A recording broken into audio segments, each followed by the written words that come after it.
All right.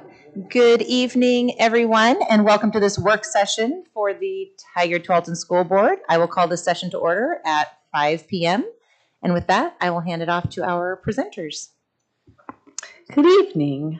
So today's work session, very loud, is on inclusion, specifically on inclusion around special education, and people think of it as a service model. So I've designed an hour that's a little more interactive than a stand and deliver, giving all of you an opportunity to really think about what does inclusion mean to you, what does it mean to our community, and what does it mean to our district. But before we get started, I want to do quick introductions because I brought a new friend that hasn't been here, and I think almost everybody else has. This is Emily Wolf. She is a fifth grade parent. She's a fifth grade teacher at Durham for the last how many years? 18, and a new parent in Tigard-Tualatin. And we'll hear more about her story. Can we do introductions so she knows who's here? Hi, my name is Nathan. I am one of the student representatives. Hi, I'm Zinnia Unn. I'm the Director of Equity, Inclusion, and Multilingual Services. Hi, I'm Crystal Weston. I'm on the school board. Hi, I'm Bobby Brown. I'm the principal at Tualatin Elementary. Hi, David Jaimes, Vice Chair.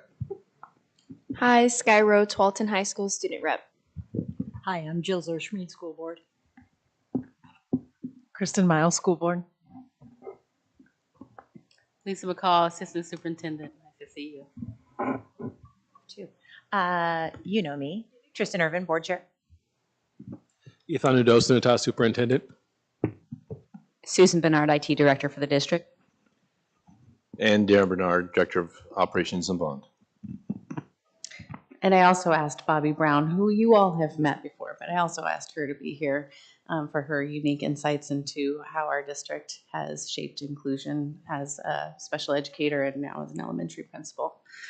So we're going to have some interactive time together, and I created a reflection sheet for all of you that you will use in a minute. So if you don't have a pen, Zinnia has brought some extra pens for you.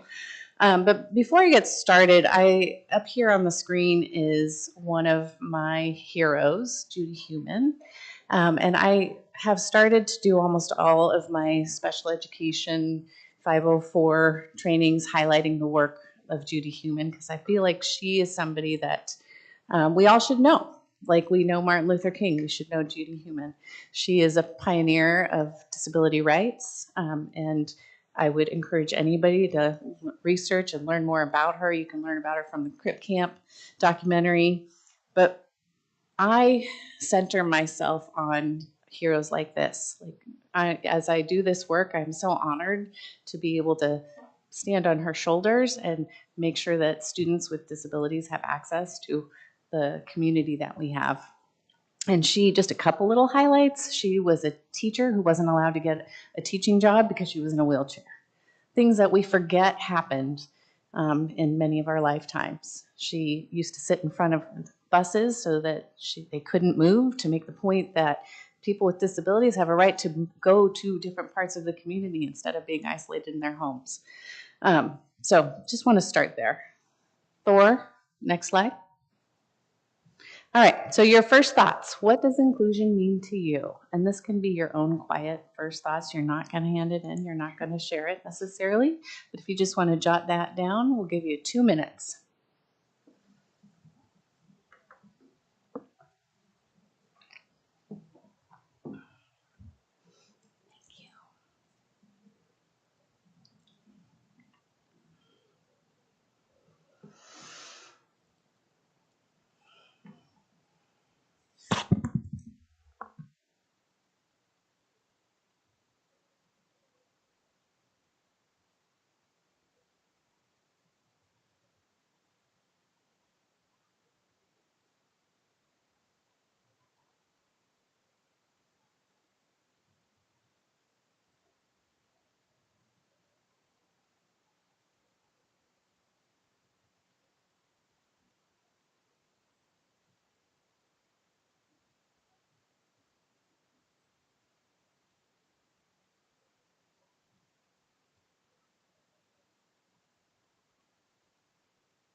I think that is time. Thank you, Susan Bernard, for timing us. That is, next slide. So I'm going to share a little bit about our district and share some ideas for you to start getting you thinking. But just to have a little fun, can someone name who they see in this picture? This is the beginning of inclusion in Tigard-Tualatin School District. Wayne on the right. That is, and for double points, what year do you think that was? 84. Hi. Wow, you're good. I think it might have been 86. What campus? Fowler. Yeah, so I mean Fowler Falcons was a pretty big clue up right there. Okay, so I get a couple times a year, sometimes more, sometimes less, phone calls from other districts. They say, how long have you done inclusion and how do you do inclusion? Tell me how to do inclusion, which is part of the story that we're going to share with you today. And I always say, I don't really know. Like, it's just who we are. Like, we didn't, and I've been here 25 years, which is a long time. We didn't do anything. It's just who we are. And so, fortunately, some of us from Tigard-Tualatin never leave, including Karen Twain and Patria Hagen-Gilden. So we know a little bit about the history. So back in the 1980s, we had students with disabilities that were being bused over to Beaverton to get services. And so Patria, who many of you still know, and Karen and a couple other folks said, well, wait, why can't we serve them here? And so Karen Twain was the teacher a learning specialist at Fowler at the time, and she was given the task of bringing students back from Beaverton and serving them at Fowler Middle School. So that was the beginning of our journey. We have 99.9% of our students go to their neighborhood schools. So to give kind of an idea of what that's like, we have about 5,000 elementary school kids and maybe 7 or 8 are in a self-contained classroom. And you'll hear a little bit more about why and how we do that and why it's so important. And then as the students get older, there are students who do go to specialized schools and programs, not many, but we do have a small handful of students who go to the Oregon School for the Deaf. There is a classroom for students who are deaf and hard of hearing in Hillsborough. And then we do have specialized programs for kids who struggle with mental health. And so it is a myth that every single student goes to their neighborhood school. And it's also a myth that every student sits in a general ed classroom. So often if I visit other schools, they say, what do you mean you have a special education classroom? And I said, well, yeah, we have special education classrooms because everybody needs something. So within our schools, we have a continuum. Some students spend most of their time in gen ed. Actually, most spend most of their time in gen ed. And then there are some students who spend a lot of time in the learning center, if that's what they need. So next slide. So I just want to start putting the seed in your head about culture. I was listening to Duncan Andrade, and many of you know Duncan Andrade talks a lot about community responsive pedagogy and academic rigorous instruction and culturally responsive. And it really resonates with me when I think about inclusion for a disability model, which I don't consider us an inclusion model. We are an inclusive school district. But it's really more about how we make decisions and how we think about children, more than we do this thing in a classroom or in a room. You can't really see it. People want to come and see it. Well, I don't know what you're going to see. You're going to see kids in school, just like everywhere else. And so that's one of the themes that I want you to think about as you listen to what we have to share today and you talk to each other. And then the other thing that I really want everybody in our district to know, and what I share with all new teachers, actually, not just learning specialists, all new teachers, but when children are born, they're born into families. And families adapt to their children, right? Forget a label. They do different things for different children. I have twins. They're different. I do different things for each child. And they adapt. Sometimes it means they build a ramp. Sometimes it means they have bubblegum charts to get through the morning routine. It could be lots of different things. And then they love that child. And as that child grows older, that child gets to be part of their neighborhood community. That's one of the things I love about Tigard-Tualatin is kids go to their neighborhood schools. They are part of their neighborhood community, and then they have the right to go to their neighborhood schools. And so one of our first beliefs is they get to be part of their community. Next slide. So today I framed our conversation around the protocol of head, heart, hand. What do we think about? What do we feel and believe? And what do we do to make inclusion work? Next slide. So the first part is what do we think about? And pretty soon I will stop talking, but we'll do a couple more slides and then give you a chance to talk. Next slide. Next slide. Oh, I wish I had a clicker. Keep going until it's all out there. Okay, so you know the triangle. We used a circle this time. We think about all kids getting high quality instruction, social emotional learning. They all have access to counseling and psychological staff. We create welcoming environments, both school-wide and in our classrooms. Next slide. And we plan for and know that there are going to be some students, some of the time, who need a little bit more. And we call that Tier 2. And they get that in addition to having their wonderful 5th grade teacher like Miss Wolf. They get to have check-in, check-out plans, or maybe a check-in with their counselor, or maybe an extra reading, 15 minutes in reading, or 15 minutes of math, or a special social skills group, or maybe they get some family support. Next slide. And then there are students, a smaller group of students who need quite a bit more. Again, not all the time, but some of the time, or for the rest of their career with us. And that's typically where people think of special education. And in addition to being in Miss Wolf's class in 5th grade, they get to have all the other things. And this is another really important concept. Special education is a service, not a program. It's not a location, it's not a program, it's a service that we offer to students who have individual education plans. And what it tells us is that student needs something different than every other student that is unique to their unique needs. It's actually a really beautiful concept. Next slide. So what I'd like you to do is, you've heard a little bit already, and maybe trios, I think, is always a good number, 3. Just discuss what you have heard and what you're thinking about. What's affirmed your thinking, what's broadened your thinking, what kind of challenges and conflicts come up for you as you hear about this or take in some of your own lived experiences in our schools.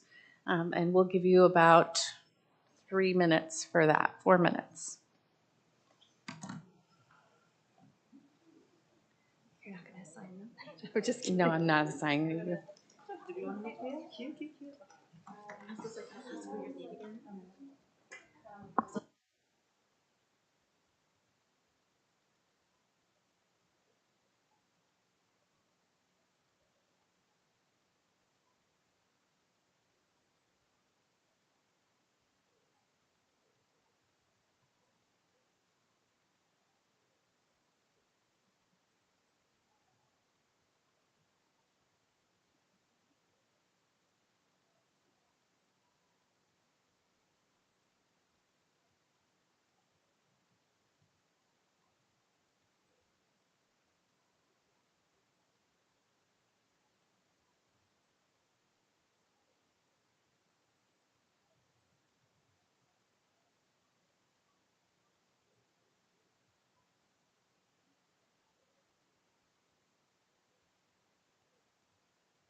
All right, I'm going to give you about 30 seconds to finish your conversation.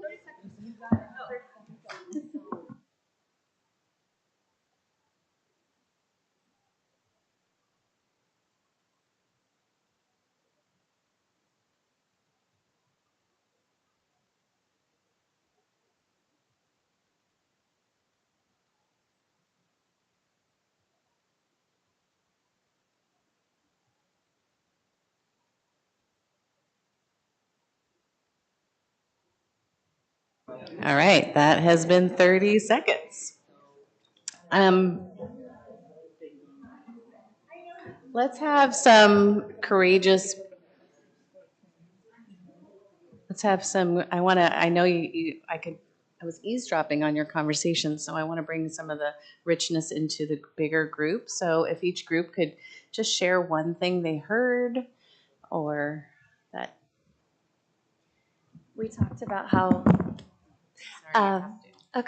we talked about how a label is not the definition of a child. It's just something that can point you in a direction for services for that child, and it can help make their academics even more enriching.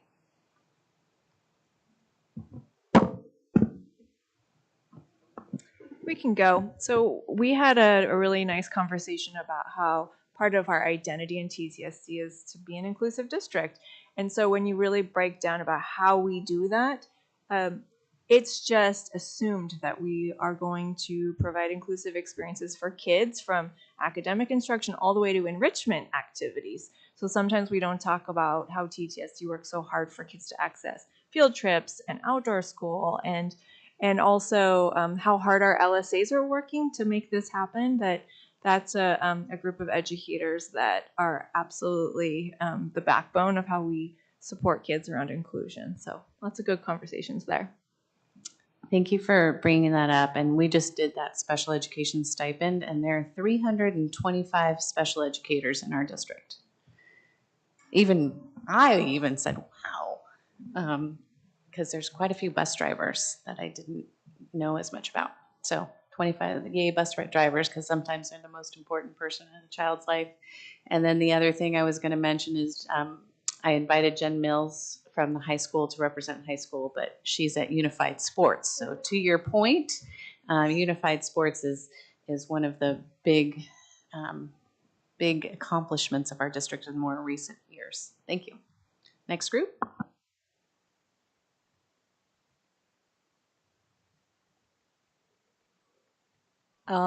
So we started by just talking about our definitions of inclusion and then moved to what sort of special ed means for us.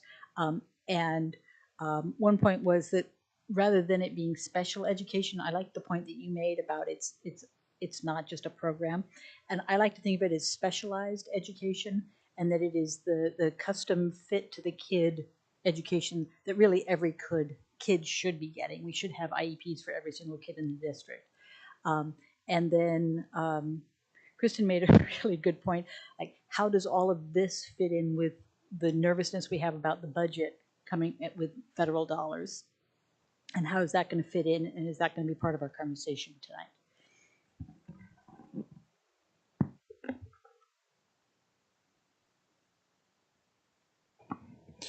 We talked a little bit about awareness and being able to distinguish the difference between the overall philosophy and culture around inclusion and then service model. We also talked a little bit about the evolution of service models and how they're continuing to change, and being able to keep up with that. And then most importantly, we talked about students reaching their goals and the outcomes for students, and how are we monitoring that, how are we celebrating that, and how are we making those outcomes known to people. And to wrap us up, our group talked a little bit about just, we have been here for a while as well, and how just as who we are and what we do. I think Darren mentioned he worked when he was just a pup at a couple other districts, and he didn't know anything besides. He didn't know what he was getting into until he got to TTSD and how different it was at those districts, but that's what he knew when he was there. And so it's just the history that we have here and how everything that we do, that's just at the heart of it. We don't even think twice about it. It's our backbone. So it's interesting to stop and think about the fact that it could be some other way. Not that we want that, but just a little celebration. We also touched on just staffing needs, which I think gets to what Jill Schmid talked about, is just the dynamic needs of our kids as they come and go, and we want to get them back in the classroom, but sometimes we need to be back in the learning center, and how do you staff for that dynamic growth and challenge?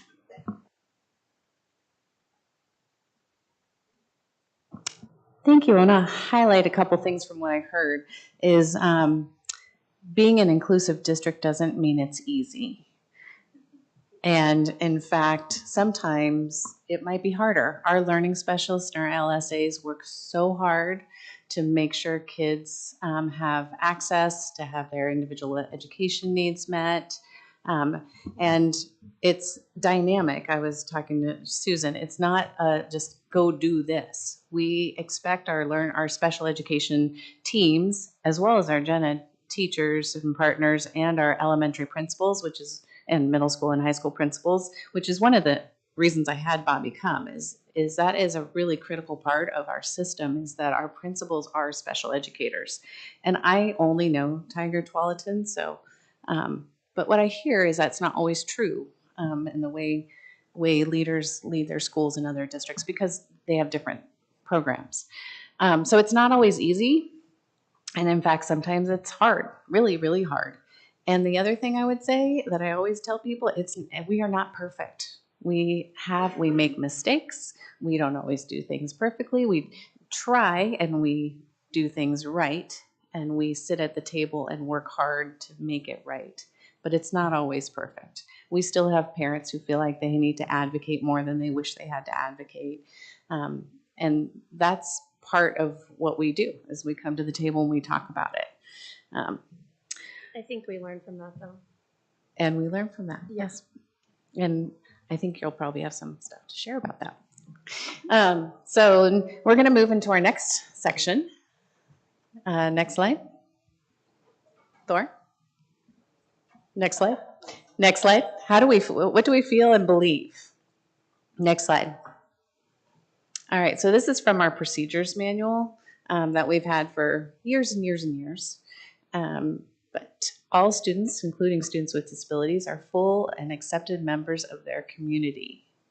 And I'm not going to read the whole thing to you, but I've highlighted a couple really important things to think about when we're talking about special education services. It is a very collaborative process among gen ed, special education, LSAs, principals, and we couldn't do an inclusion model, for lack of a better word, because I keep saying we're not going to call it that, but we couldn't do services like this without everybody working together. And they do. They work really hard together to meet the needs of kids. Next slide. Some of our core beliefs is inclusive access to public education is a right to all of our students and not a privilege. So we do not say to students, you have to do X, Y, and Z to go to a gen ed class. I expect every one of our kids to have a gen ed teacher, even if the extent of that gen ed teacher is to wave and say hello in the morning, but most of their needs are going to be met in the learning center. All students can learn and be part of their community. Kids do well if they can. I know you've all heard that one. Behavior is communication, and behavior is a skill, not a reflection of character. These are long-standing beliefs that we've been training our learning specialists on for years and years, and PBIS teams. Next slide. So I wanted to hand it over to Emily as a parent, if you don't mind sharing a little bit about your experience. Yes. So in our district. Okay, my experience as a parent. Yeah.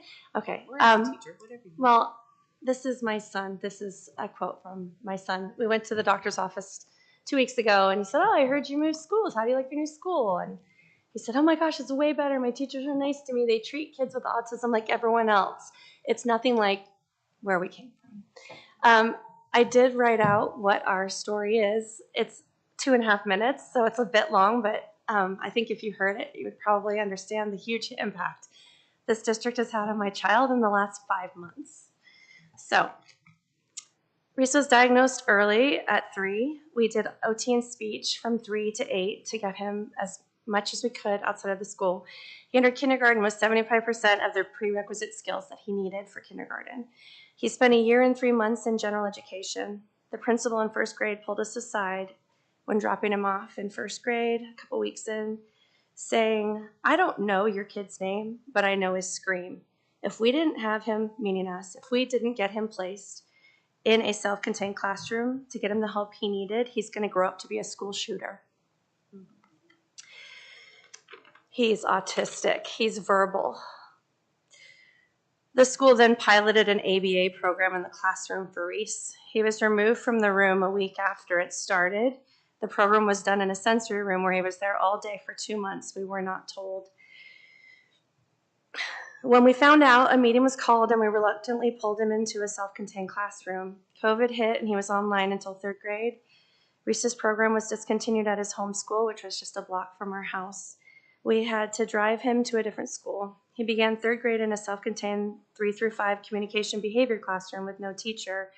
3 months in, his teacher was hired. He lost the teacher the 2nd month of 4th grade. No academics had been taught to him.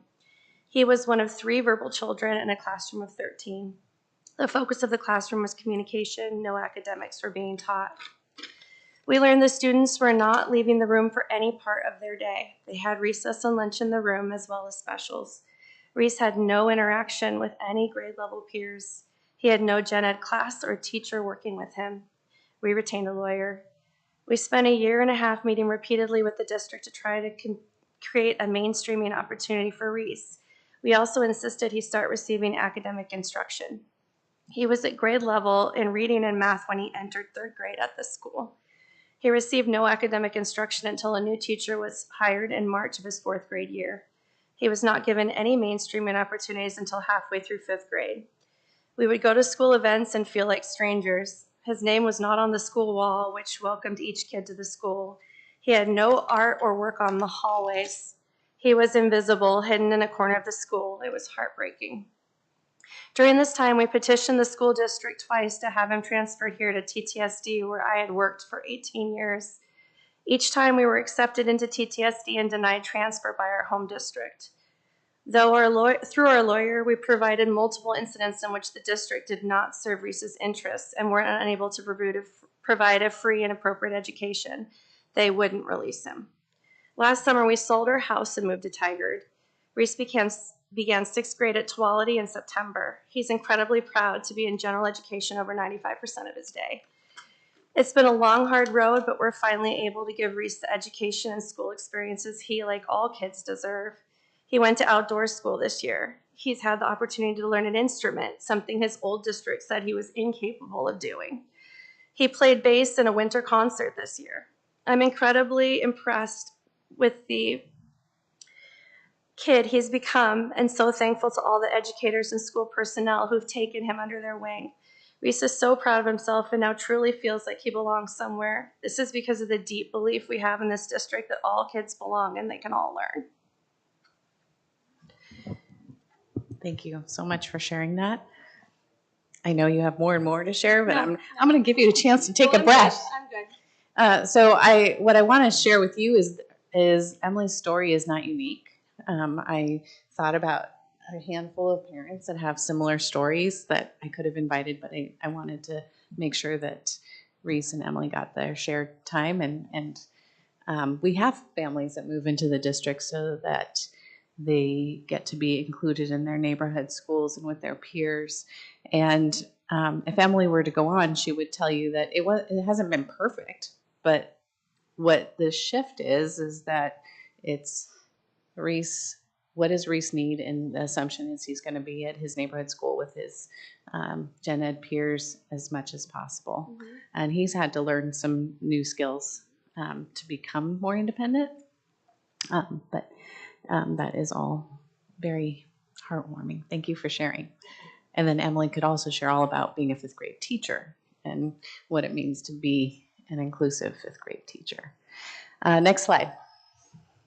So after a couple of more prompts, go back to your trio and what's coming up for you. As you heard Emily's story and saw some of the beliefs that we have in our district.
All right, wrap up your conversation in about 30 seconds.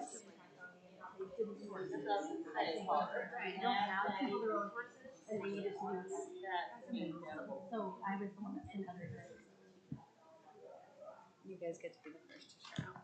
All right, let's share out some of the great ideas that you guys were sharing with each other. Would your group like to start?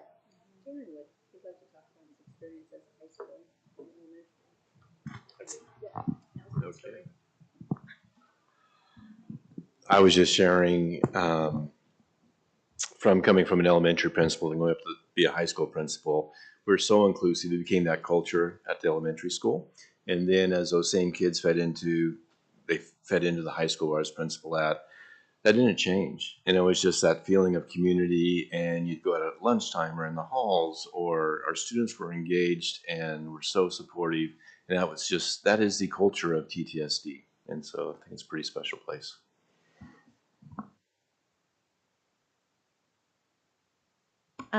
I think our very first thought was we were sad and mad and then glad because the culture here is different. And one of the things we touched on is those are really important stories when it comes back to like funding issues, to really explain why this kind of service culture, not model, is really critical because it makes a huge impact. And one of the things talked about is positive or negative for kiddos and every kiddo needs different things, but the compounding effect on not getting it, those things that they need versus getting it, is huge. And so really being able to provide whatever those services are just makes such a huge difference. And then the sort of return on that is enormous.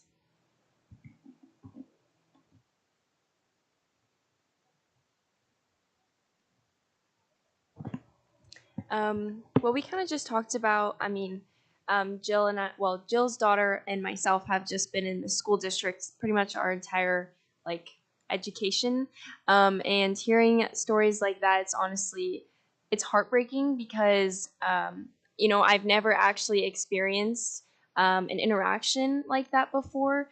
And I think, every single year I've probably had students with disabilities in my classes interacting with myself and my other peers, and it's no different than any other interaction with a student that doesn't have a disability. And I think that is really important to recognize and important to applaud. And there was actually a couple months ago, there was a student at my school with a disability who was in the hallway by themselves, and they were having sort of like a panic attack, and a lot of students kind of surrounded them, but it wasn't that they were surrounding the student because they were, trying to make fun of them or looking at them because they have this disability, but it was because they genuinely cared for the safety of the student. And I think just that example itself is a great reflection of our school district and how we go about situations like that with students with disabilities and just the general environment of our schools.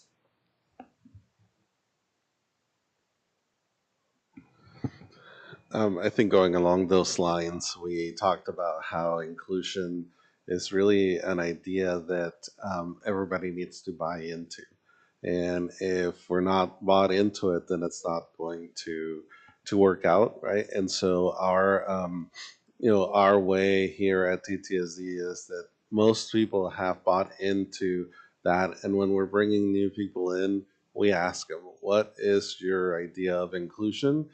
And can you essentially buy into what we're selling, right?" And so we talked about that, and I talked about how one of the most compelling things about your story was the fact that coming from a district that didn't believe that your child could play an instrument, and then coming here and having them be afforded the opportunity to play that instrument or an instrument, and having them be successful at it, and how amazing that is, where I've been in other school districts where we don't give students that opportunity, and it's pretty upsetting. First, would it be okay if we gave you a round of applause, Emily? And something that we discussed is what Zinnia was talking about is how these students with disabilities, how we service them. It's not just them that's we're helping with this inclusivity. We're also helping those with students without disabilities interact with them as well. And that is so special. For example, for my AGS 3 class in my sophomore year, we decided to go out to the baseball field. And one of the peer tutors came with one of the students with disabilities, and he was just so excited to meet us. He was high-fiving everybody, and it was just such a special moment for me. And just seeing through the peer tutors and how they're helping those students with disabilities just going around the school, whether it be simply taking out the recycling or pushing out a cart for some cream or coffee. It's just those little moments where you get to see them around the halls. That's just so special. And so that's kind of what we discussed in our little group. Thank you. Thank you, everybody. See, I love group work because all the magic happens when people share their ideas. And so some of you have already brought up some really important impact people with disabilities have on their community and their peers, which is really important and special. And then what students with disabilities often learn from their peers that they might not learn in a different setting. All right, we're going to move on. Next slide. Next slide. What actions do we take? So here's just some things I could think about. So I was asked to do a presentation for new special education directors on how to do inclusion, and I just was like, I can't tell a district that has 1,000 kids and total how to do inclusion. That's where this idea of community responsive. But I did share some of the things that we think about or do differently. We always front load our elementary schools. So we have a smaller caseload for elementary learning specialists and our weighted caseload for LSAs. It may not feel like it, but it is pretty small compared to, and especially compared to other districts. But the idea is to make sure that students learn within their routines and community. We are sometimes challenged. Why don't we have a self-contained classroom where you have an OT and an SLP and a PT and all these fancy people that come in and do all these therapies? But what is that going to teach a student who's going to live in a community with other people? So we would rather teach foundational skills in a more explicit way and then go out and practice in the cafeteria or go out and practice in fifth grade classroom or at recess. So really focusing on the independent skills. Communication is really big. An emphasis on collaboration and relationships between teachers. And I really appreciate you highlighting the importance of our student body. And that has gotten improved through the years through our community circle work of how are you in a community. We haven't really talked about behavior, but I would say this new phase of inclusion is about overcoming our fears of people with pretty dysregulated behavior. And so that becomes even more important because sometimes it's hard to see and hard to experience as a fellow kid in a classroom watching somebody not be able to behave well in a moment. But how do you reintroduce that child into that community?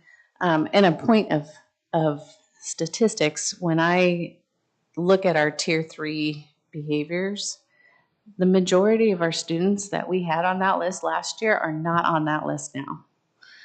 So what we do works, and we've done a lot of work on that in the last 3 years. What we do works. It's been a little harder lately with staffing shortages, lots of subs. When teachers are stressed, the community gets stressed. And so it's been a little harder. It's taken a little longer, but the majority of our kids end up staying in their neighborhood school. And it's not like we're opposed to having kids go to a self-contained classroom if they need it. But I can tell you, I'll be like, okay, are we ready to move that student? And people go, no, give us one more week. And most of the time the student stays. And they're not the kids on the list this year. Huge peer tutoring program. So when you get to the high school, it's really important for young adults to get the instruction they need. So they may need more life skills instruction, not English 9-10 instruction. So we often think Danielle Johnson, who has been a longtime learning specialist, talks about like the reverse inclusion. If you walk into one of her classes, she wants you to see 2 peer tutors for every student that's learning the skill in that classroom. Or if you look at unified sports, that concept. Co-teaching is one way that we keep kids in gen ed. Again, teaching independence, trying to be non-categorical. If it was up to me, we wouldn't have any labels. We know the research. As soon as you label a student, it might mean they are accelerating or they're going behind based on the implicit bias that somebody has in their head, including all of us. It's not bad or good. It's just what happens. So non-categorical language, meaning like we don't say we do autism over here and we work with the behavior kids over here. We try to get ourselves to think we have kids In fact, our Tier 3 facilitators serve all kids, not just kids in special ed, because if you think about our triangle, they're responsible for making sure the kids at the tip of the triangle get what they need, regardless of what program they qualify for.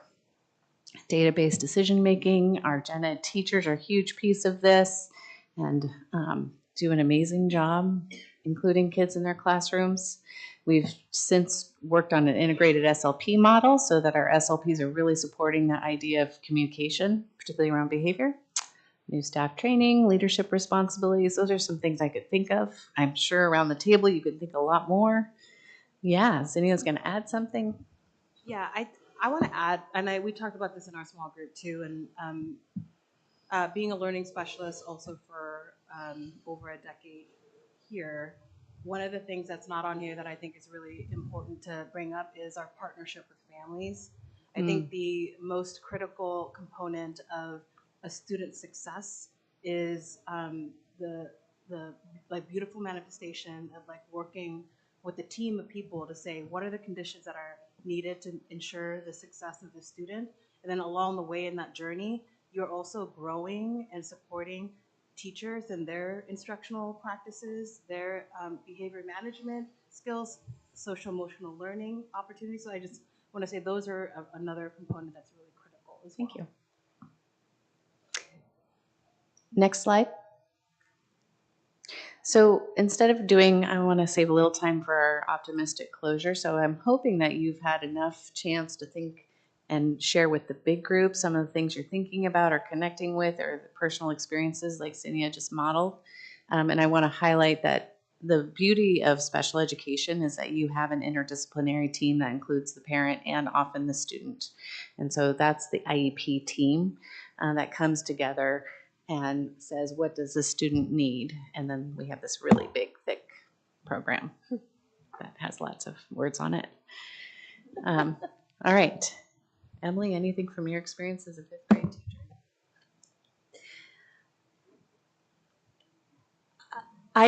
I've worked in 4 districts. When I moved to Oregon, I was from California. I was determined to work in this district because I knew about the inclusion model. And I tried in California repeatedly to include children that were in self-contained classrooms in my room as much as possible.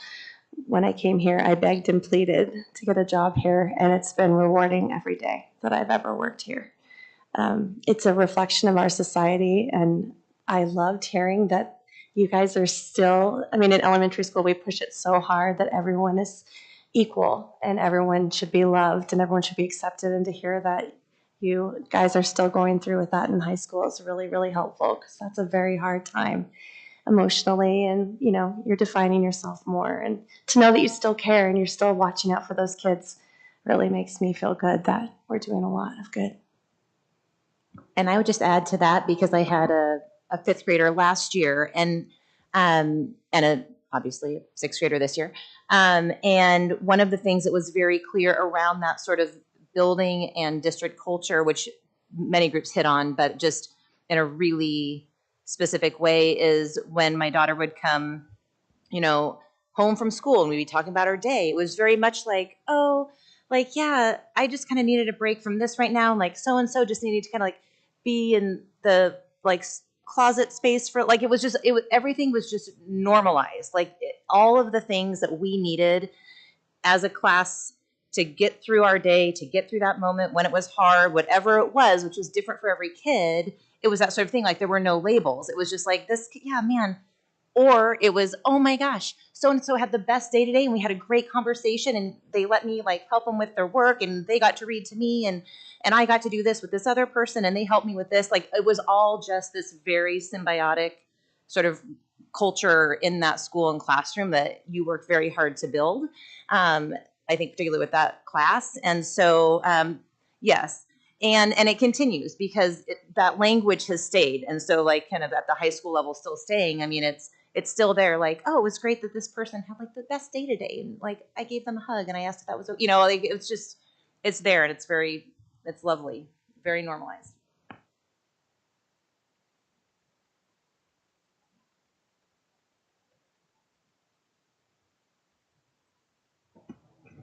I have something to share. I was going to say I'm working on my wait time, so trying. What I love about this this activity, and thank you so much, both of you, for spending time with us today, is this concept of if we only continue to grow and get better if we keep giving attention to something and keep kind of watering the soil. So to that end, I think that for me, what I like doing or what feels like I'm having growth is like unlearning and then relearning and then unlearning and relearning, especially as there's more research, there's more there's practices that I'm learning in this district that I haven't seen in other districts. It's really encouraging to see how much we're doing and how much I'm learning that about the way that we're taking care of kids. I'm not sure if you water soil. I think I was like, I don't want to interrupt myself, but that was a botch. That was a botched metaphor. We'll assume there were seeds in there. Thank you. Yeah. Seeds were implied. Yeah. You saw the pause. Yeah. One thing that I appreciated about was you saying over and over again, this is not something we do. This is, now I know we've got stuff that we do, right? Tier 1, tier 2, tier 3, there are strategies. But the emphasis over and over again on this is who we are. This is what this looks like. This is not something that we do that you can come and just see like, here are the steps, here's a sheet, here's what we do. But this is the culture, this is who we are. That I hadn't heard before. And so that emphasis about, this is an inclusive culture, not an inclusive program, was really important to hear. Thank you. I wanted to add to that briefly. I think that's why opening up with the culture tree is really, really critical. I think the values and the roots are what's deep. And I love that we're talking about loving the origin story. But another thing I got to say too is like the benefits of I think being in this district. You learn to be very creative. You learn to think outside of the box, and you learn to not accept like no or an impossible as part of your vocabulary. And a lot of that is due to the fact that if we have something that we need to work through, we can bring the team together to be able to problem solve. And nothing is more powerful, like I said, than being able to partner with a family, a parent, someone in the community to be able to like well-round like our thoughts of what's possible. And I think that's a really important part of our district. It adds to the like creativity, ingenuity, and just the I feel like we're always on the edge of more and further and deeper.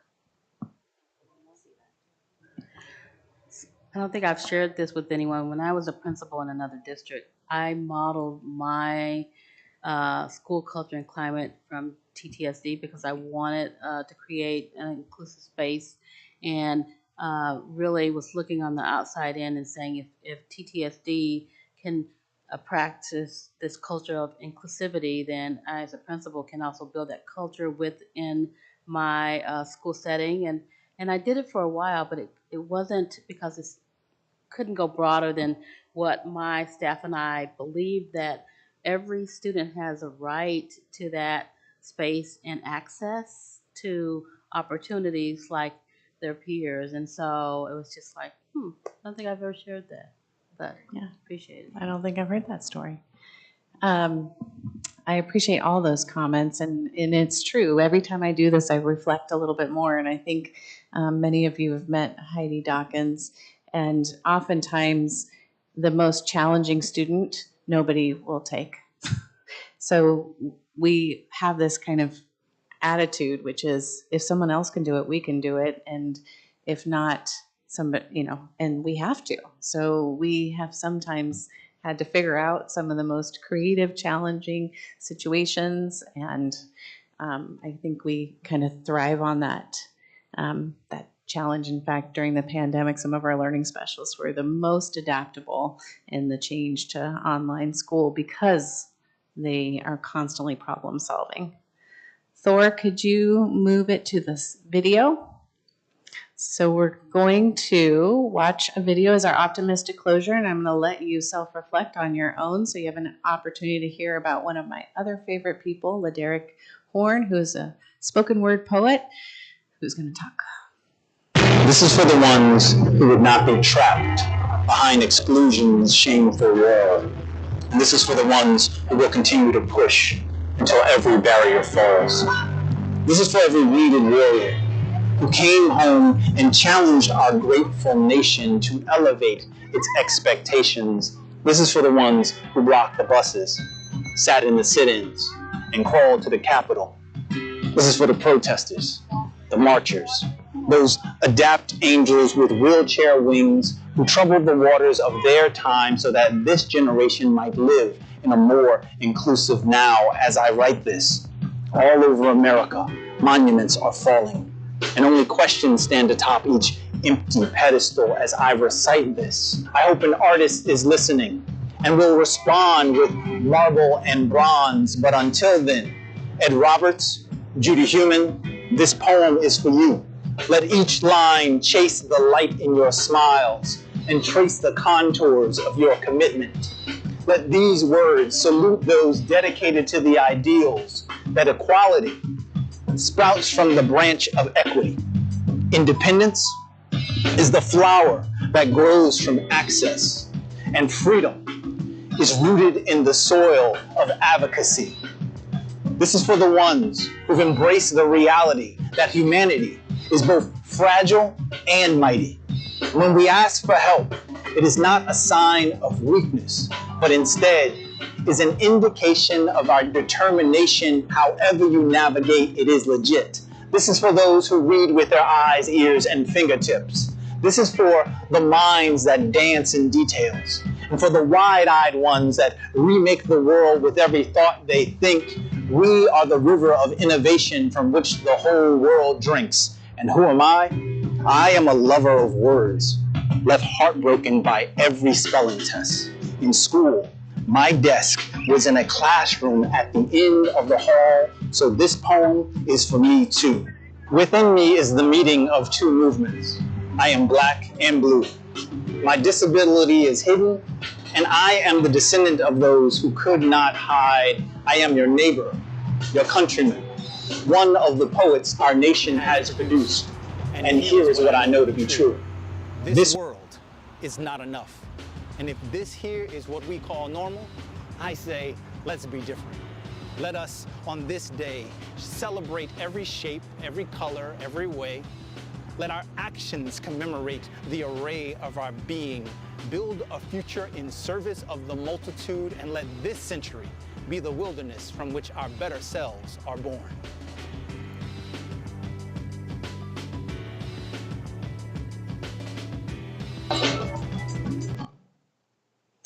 So that concludes that's our optimistic closure. Normally I'd have you each say your favorite line, but we're not going to do that tonight. Thank you for your time today. This is really important. It's something I'm very proud of in this district, and I appreciate the opportunity to talk about it for a whole hour today. Thank you so much. And thank you, Emily, for coming as well. Thank you, Dr. Kinch. All right, and with that, I will thank you. I was like, conclude? Doesn't sound right. Adjourn this work.